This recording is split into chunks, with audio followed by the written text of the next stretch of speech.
AP deputy CM Pawan Kalyan రాజకీయంగా కీలకంగా మారుతున్నారు. ఎన్డీఏలో భాగస్వామిగా ఉన్న పవన్ తాజా ఢిల్లీ పర్యటన ఆసక్తికరంగా మారింది. మహారాష్ట్ర ఎన్నికల ఫలితాల్లో పవన్ ప్రభావంపైనే పెద్ద ఎత్తున చర్చ జరిగింది. మహారాష్ట్రలో బీజేపీ కూటమి ఏకపక్ష విజయాన్ని సాధించింది. ఈ ఫలితాల తర్వాత బీజేపీ ముఖ్య నేతల ఆహ్వానం మేరకు పవన్ హస్తినాబాట పట్టారు.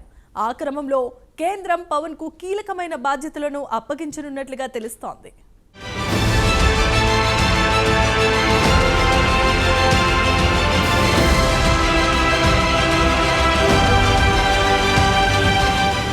ఏపీ ఉప ముఖ్యమంత్రి పవన్ కళ్యాణ్ ఢిల్లీలో బిజీగా గడిపారు. రాష్ట్రానికి రావాల్సిన నిధులు, పెండింగ్ ప్రాజెక్టులు, ఇతర అంశాలపై కేంద్ర మంత్రులతో చర్చలు జరపడానికి ఆయన హస్తినకు వెళ్లారని రాష్ట్ర ప్రభుత్వ వర్గాలంటున్నాయి.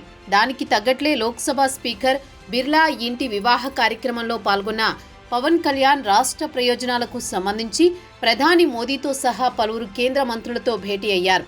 రాష్ట్రానికి రావాల్సిన నిధులు, పెండింగ్ ప్రాజెక్టులు, ఇతర అంశాలపై వారితో చర్చలు జరిపారు.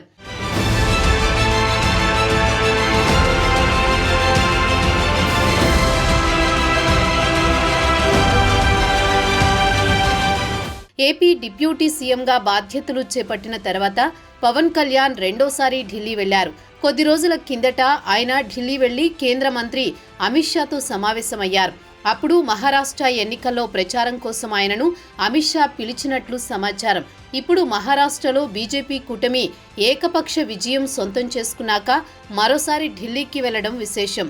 ఆ క్రమంలో పవన్ టూర్ వెనుక పొలిటికల్ యాంగిల్ ఉందన్న ప్రచారం జరుగుతోంది.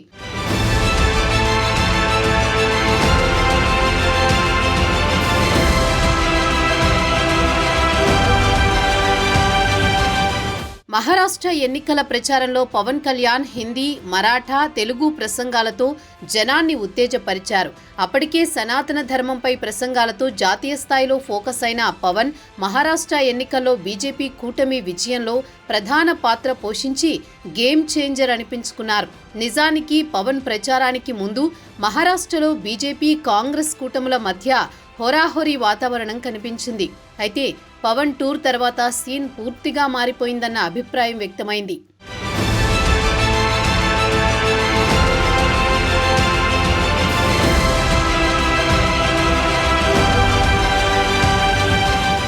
పవన్ ప్రచారంతో మహారాష్ట్రలో కాంగ్రెస్ కూటమి కోటలు బద్దలయ్యాయి. పవన్ కళ్యాణ్ ఈసారి కొన్ని కీలకమైన ప్రాంతాలలో పర్యటించి ఎన్డీఏ తరపున ప్రచారం చేశారు. అది కూడా పెద్ద ఎత్తున చేశారు. 2 రోజుల పాటు పవన్ చేసిన ప్రచారం మొత్తం 10 అసెంబ్లీ సీట్లలో సాగింది. అయితే ఈ సీట్లు అన్నీ కూడా బీజేపీకి, మిత్రులకు దక్కడం విశేషం. అయితే ఇందులో ఏముంది అనుకోవడానికేం లేదు. పవన్ ప్రచారం చేసిన సీట్లు చాలా వరకు కాంగ్రెస్, దాని మిత్రులకు కంచుకోటలు. అక్కడ మరో పార్టీ గెలిచిన దాఖలాలు లేవు.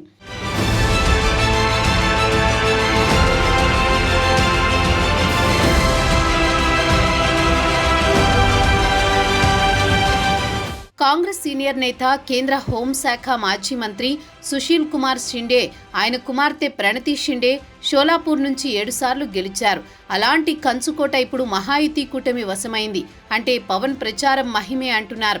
షోలాపూర్లో పవన్ వన్ మ్యాన్ షోగా ప్రచారం సాగి సూపర్ హిట్ అవ్వడం బీజేపీ కూటమికి పెద్ద బూస్టప్ ఇచ్చింది. అంతేకాదు తెలుగు ప్రాంతాలు ఉన్న చోట పవన్ చేసిన ప్రచారానికి బ్రహ్మాండమైన ఆదరణ దక్కిందని ఫలితాలు చెబుతున్నాయి. పవన్ ప్రభావం మహారాష్ట్ర ఎన్నికల్లో చాలా పెద్ద ఎత్తున ప్రభావం చూపించిందని, పవన్ ప్రచారం చేయడం వల్లనే ఎన్డీఏకు గట్టి పోటీ ఉన్న చాలా సీట్లు అనుకూలంగా మారాయన్న విశ్లేషణలున్నాయి.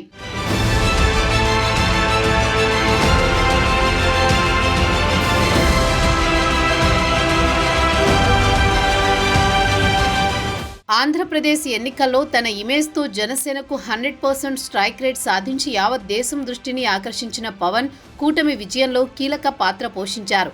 ఇప్పుడు తెలుగు రాష్ట్రాలకు అవతల పవన్ చరిష్మాపై ఎవరికైనా సందేహాల్లాంటివి ఉంటే అవన్నీ మహారాష్ట్ర ఎన్నికల ఫలితాలతో తుడిచిపెట్టుకుపోయాయి. ఆ క్రమంలో సనాతన ధర్మ పోరాటాన్ని ఎంచుకున్న పవన్ కళ్యాణ్ని ఢిల్లీ పెద్దలు స్వయంగా పిలిపించుకున్నారట.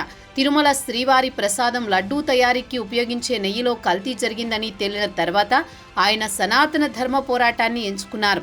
ప్రత్యేకంగా వారాహి డిక్లరేషన్ను కూడా ప్రకటించారు.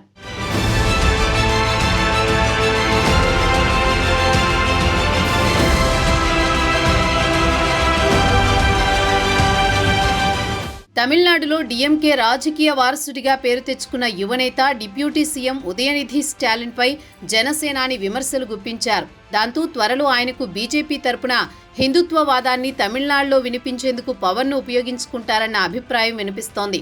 మరోవైపు జమిలి ఎన్నికలపై ప్రచారం జరుగుతున్న నేపథ్యంలో పవన్ సేవలను దేశవ్యాప్తంగా వాడుకోవాలని భావిస్తున్నారు బీజేపీ పెద్దలు. అందుకే మహా ఫలితాల తర్వాత ఆయన్ని ఢిల్లీ పిలిపించుకుని ప్రత్యేకంగా అభినందించి భవిష్యత్తు వ్యూహాలపై చర్చించారంటున్నారు. ఏదేమైనా పవన్ తాజా ఢిల్లీ టూర్ యావత్ దేశాన్ని ఆకర్షిస్తోంది ఇప్పుడు.